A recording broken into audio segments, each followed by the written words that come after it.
ونشهد أن لا إله إلا الله وحده لا شريك له ونشهد أن سيدنا وسندنا وحبيبنا ومولانا محمدا عبده ورسوله أما بعد فأعوذ بالله من الشيطان الرجيم بسم الله الرحمن الرحيم لا يتخذ المؤمنون الكافرين أولياء من دون المؤمنين ومن يفعل ذلك فليس من الله في شيء إلا أن تتقوا منهم تقاه ويحذركم الله نفسه وإلى الله المصير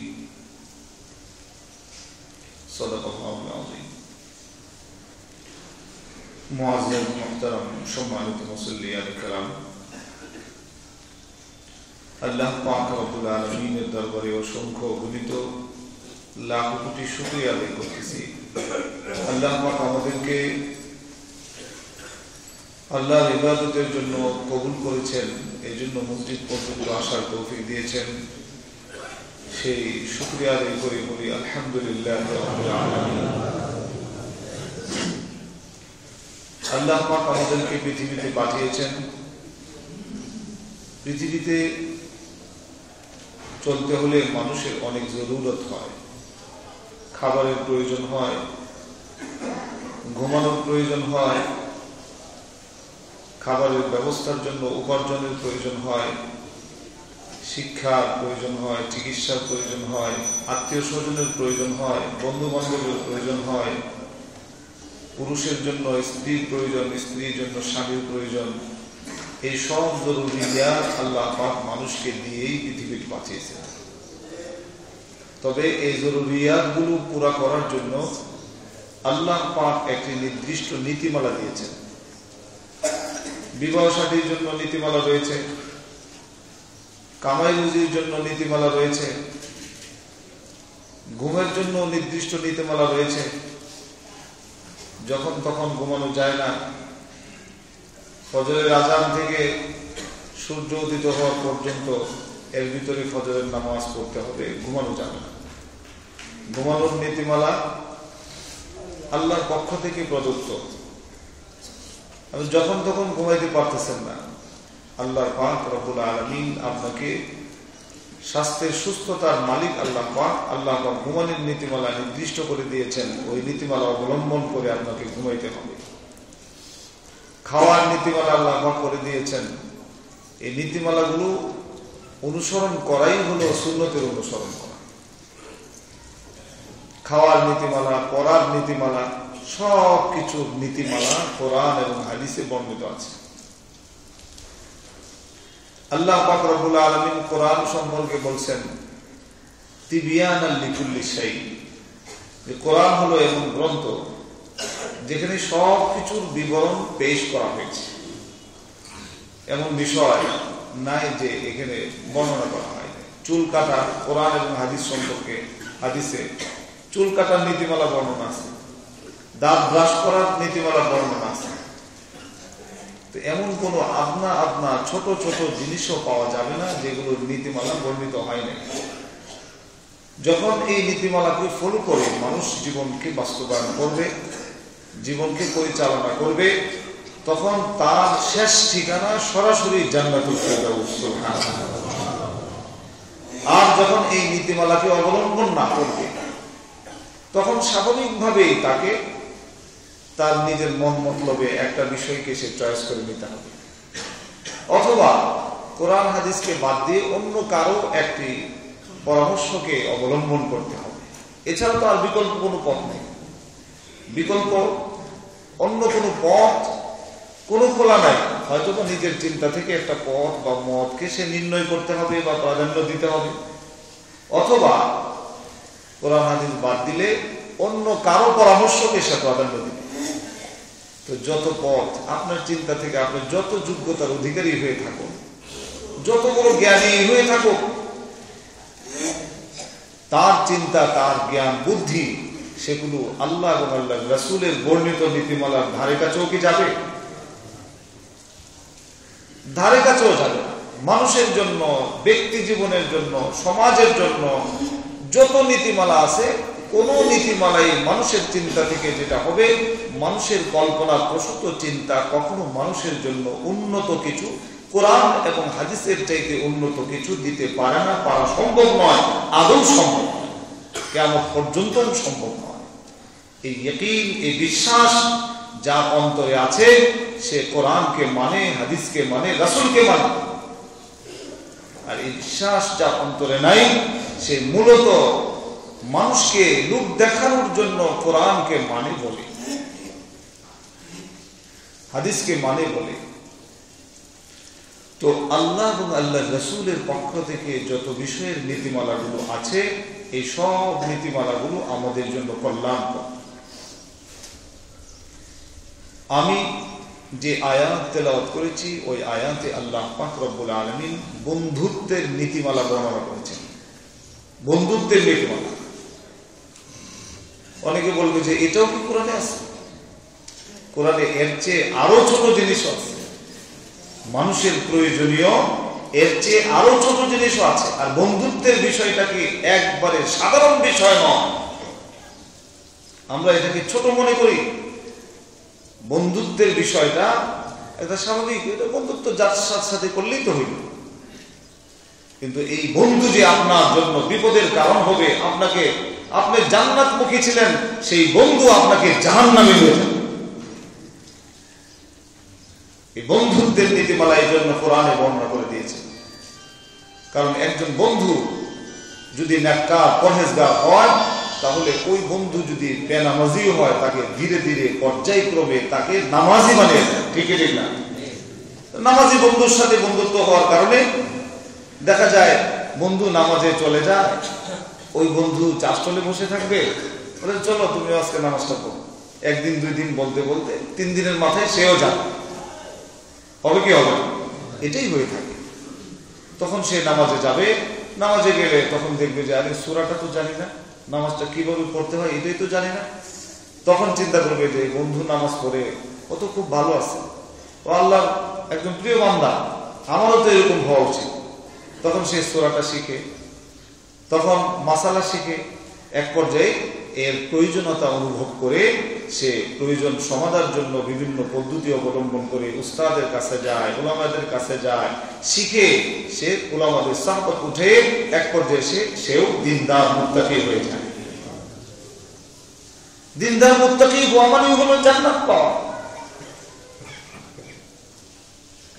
আল্লাহ পাক রব্বুল আলামিন বলছেন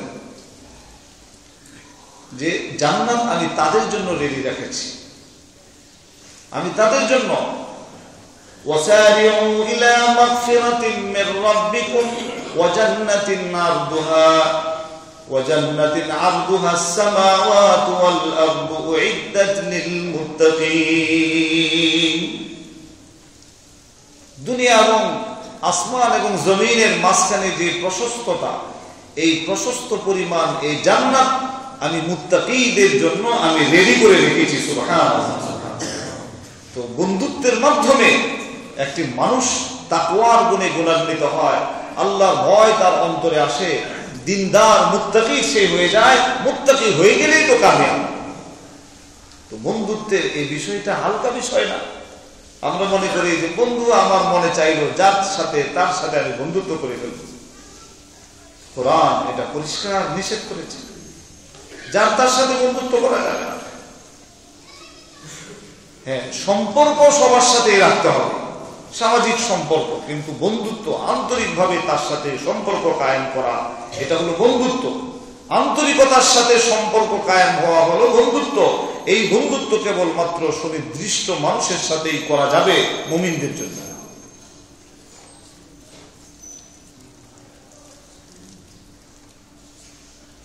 আল্লাহ পাক বলেন, লা ইয়াত্তাখিযুল মুমিনুনাল কাফিরিনা আউলিয়া মিন দুনিল মুমিনিন ওয়া মান ইয়াফআল যালিকা ফালাইসা মিনাল্লাহি ফি শাইইন ইল্লা আন তাত্তাকু মিনহুম তুকা ওয়া ইউহাযযিরুকুমুল্লাহু নাফসা ওয়াল্লাহু রাউফুন বিল ইবাদ।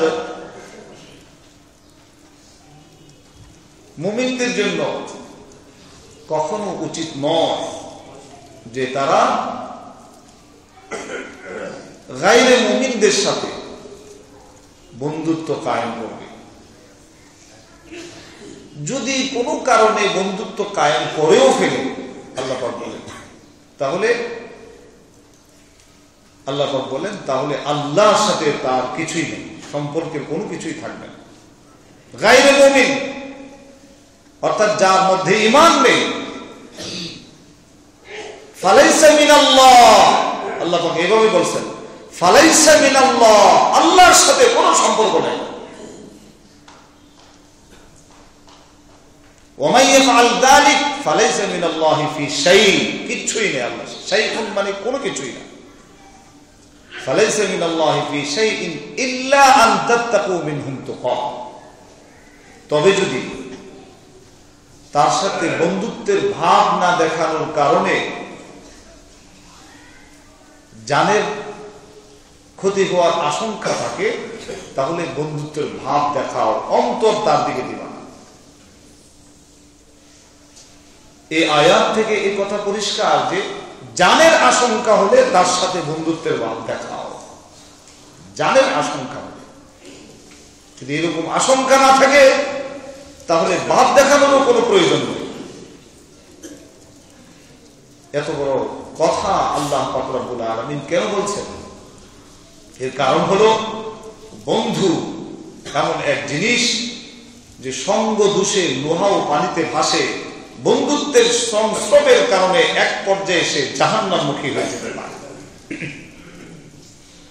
নামাজি দিনদার বন্ধু যেরকম বেনামাজিকে নামাজি বানিয়ে ফেলতে পারে, এক পর্যায়ে সে নামাজি হয়ে যায়, ঠিক বিপরীত অবস্থা ওরকম যে একজন বদকার, বেঈমান, নাস্তিক, যার কোনো ঈমান নেই, এরকম নাস্তিকের সাথে সম্পর্ক করার কারণে এক পর্যায়ে তার ব্রেনেও এই কথা আসবে যে আল্লাহ বললে, আল্লাহ বলতে কিছু নাই, গড ইজ নাথিং, নাউযুবিল্লাহি মিন যালিক, এরকম কথা সে বলে ফেলবে।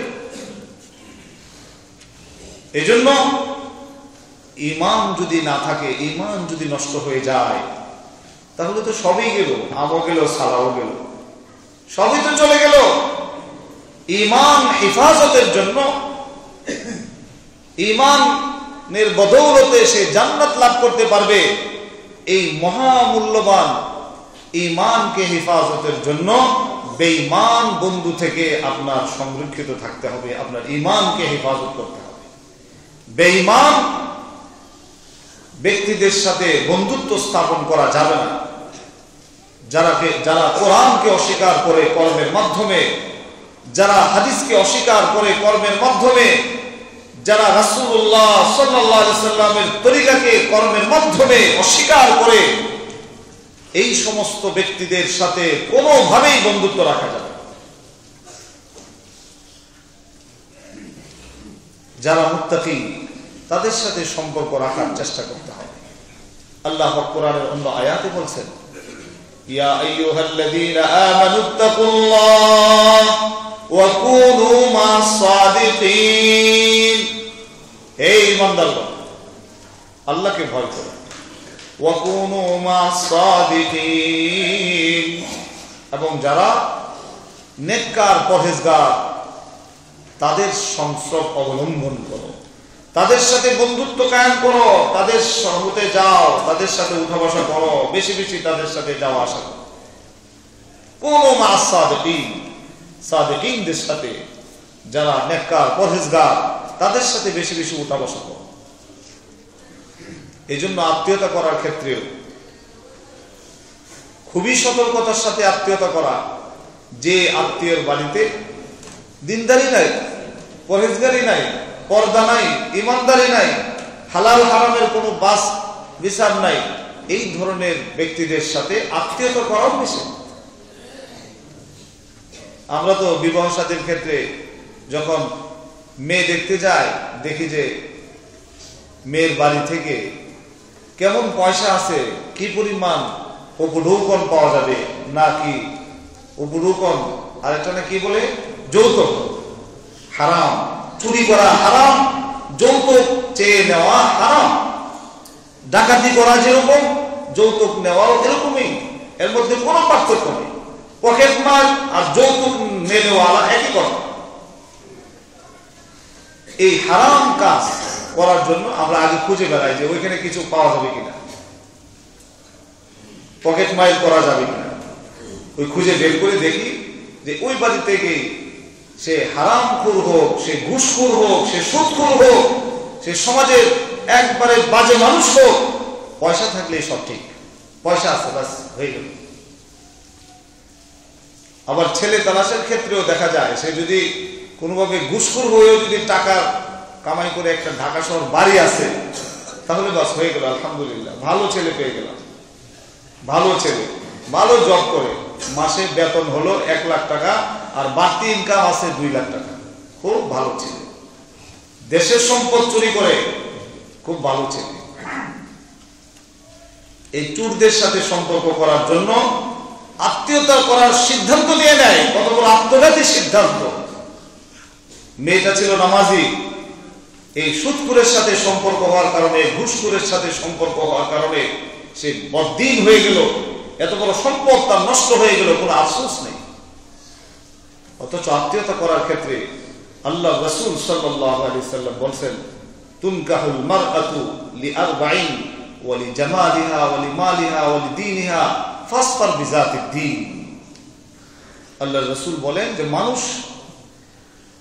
বিবাহ ইত্যাদির ক্ষেত্রে মানুষ দেখে থাকে। এটা কিন্তু রাসূল বলেন না যে এটা দেখো তোমরা, মানুষ দেখে থাকে যে তার মাল আছে কিনা, মালের দিকে দেখে, বংশের দিকে দেখে, আত্মীয়তার দিকে দেখে, কি বলে সৌন্দর্যের দিকে দেখে।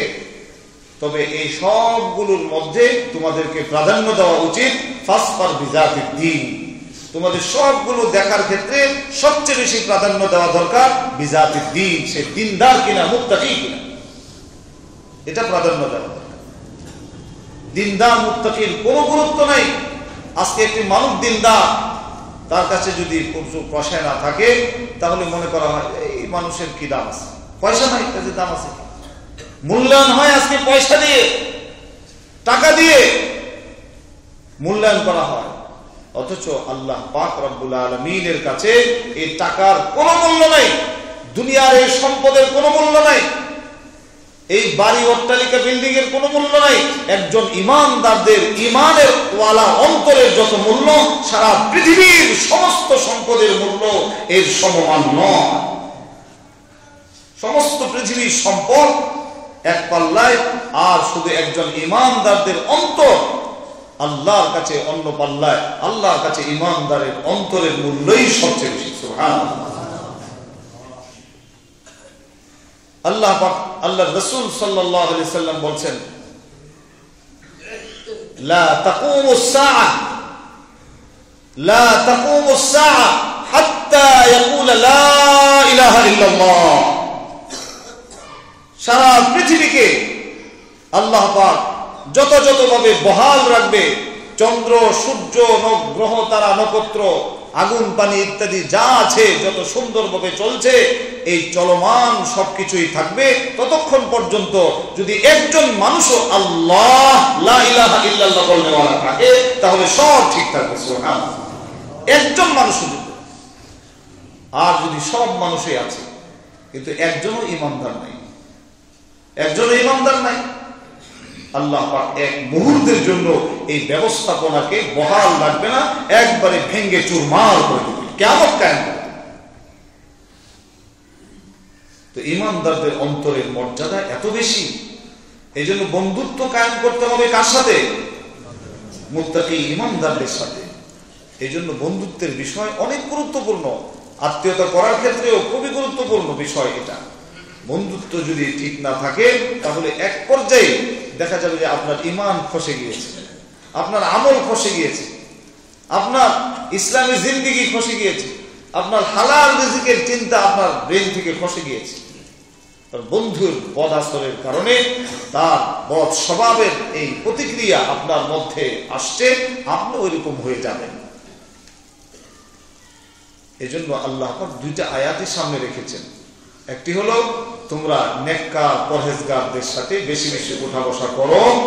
আরেক আয়াতে আল্লাহ পাক বলছেন যে যারা গায়রে মুমিন, যাদের মধ্যে ঈমান নেই, তাদের সাথে বন্ধুত্ব কায়েম থেকে বিরত থাকো। তবে যদি তোমাদের জানের আশঙ্কা হয়, তোমাদের জানের আশঙ্কা হয়, তাহলে তোমরা বন্ধুত্বের ভাব দেখে চলো। তারপরে আল্লাহ পাক বলতেছেন, لا يتخذ المؤمنون الكافرين أولياء من دون المؤمنين ومن يفعل ذلك فليس من الله في شيء إلا أن تتقوا منهم تقى ويحذركم الله نفسه আল্লাহ পাক সতর্ক করে দিচ্ছেন নিজের ব্যাপারে।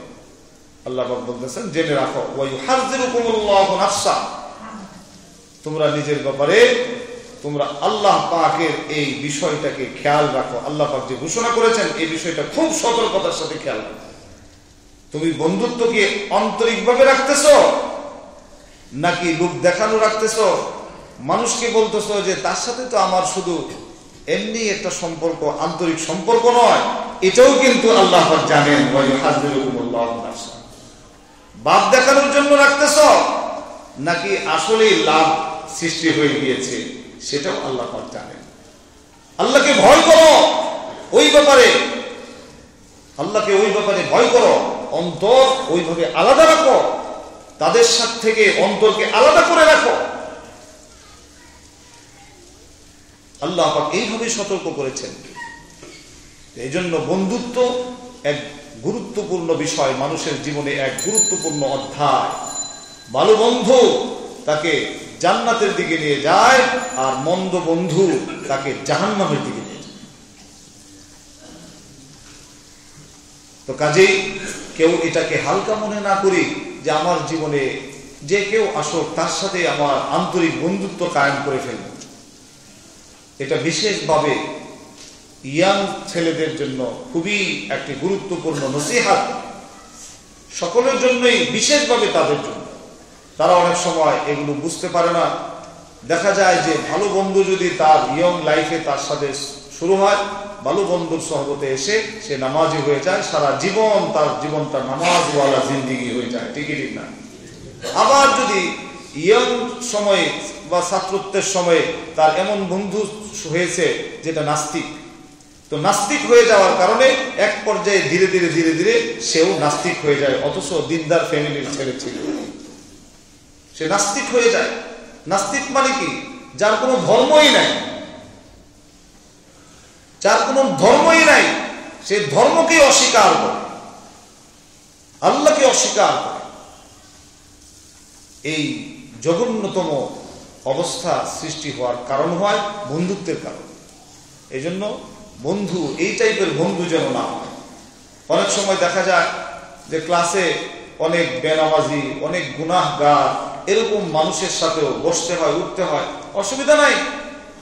বসা ওঠার ক্ষেত্রে সামাজিকভাবে সেটা করতে হবে, কিন্তু অন্তর তাদের সাথে লাগানো যায়।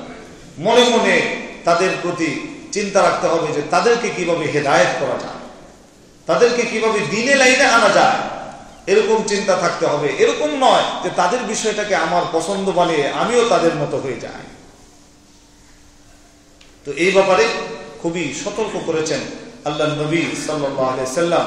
তিনি সাহাবায়ে কেরামকে এইভাবে নসিহত করেছেন যে সব সময় দিনদারদের মজলিস অবলম্বন করো। দিনদারদের মজলিস, তুমি বাড়িতেও এরকম মজলিস হবে, দিনদারদের সাথে বসবা, আত্মীয়তার ক্ষেত্রে দিনদার সাথে আত্মীয়তা করো, চলাফেরার ক্ষেত্রে দিনদার চলাফেরা, দিনদার মানুষের সাথে চলাফেরা করো, ব্যবসা বাণিজ্যের লেনদেনও দিনদার মানুষ যদি পাওয়া যায় তাদেরকে প্রাধান্য দাও। সব জায়গায় দিনদার, দিন মানে দুজনে, এখানে আল্লাহর রহমত আসবে। দুজনে দিন মানে আল্লাহর রহমত আসবে। জায়েজ এক জিনিস আর রাসূলের হুকুম সুন্নত মানা আরেক জিনিস। জায়েজ আমরা অনেক সময় বলি যে এটা তো জায়েজ। জায়েজ কোন জিনিসকে বলা হয়? জায়েজ আর দিনদারি এক জিনিস নয়। জায়েজটা তো একবারে শরীয়তের শেষ সীমানায়, শেষ সীমানায়, এক সেকেন্ড একটু পদস্খলন হলে একবারে নিচে পড়ে যাবে। এই জিনিসের নাম হলো জায়েজ। 30 ফুট একটা রাস্তা, 30 ফুট রাস্তা উঁচা, 30 ফিট উঁচা রাস্তাটা, আর রাস্তাটার চান্দিটা ধরেন 10 ফিট। তো ওই 30 ফিট উঁচা রাস্তা দিয়ে কেউ চলছে, কেউ বাইসাইকেল নিয়ে চলছে, এখন সে চলতেছে একবারে সাইড দিয়া 9.5 ফুটের পরে যে আধা ইঞ্চি যে 6 ইঞ্চি আছে ওই 6 ইঞ্চি দিয়ে চলতেছে। ওই 6 ইঞ্চি দিয়ে যদি কেউ চলে তাহলে একে কি এই কথা বলা যাবে না যে সে রাস্তার থেকে নেমে গেছে? এই কথা বলা যাবে? রাস্তার ভিতরেই সে আছে,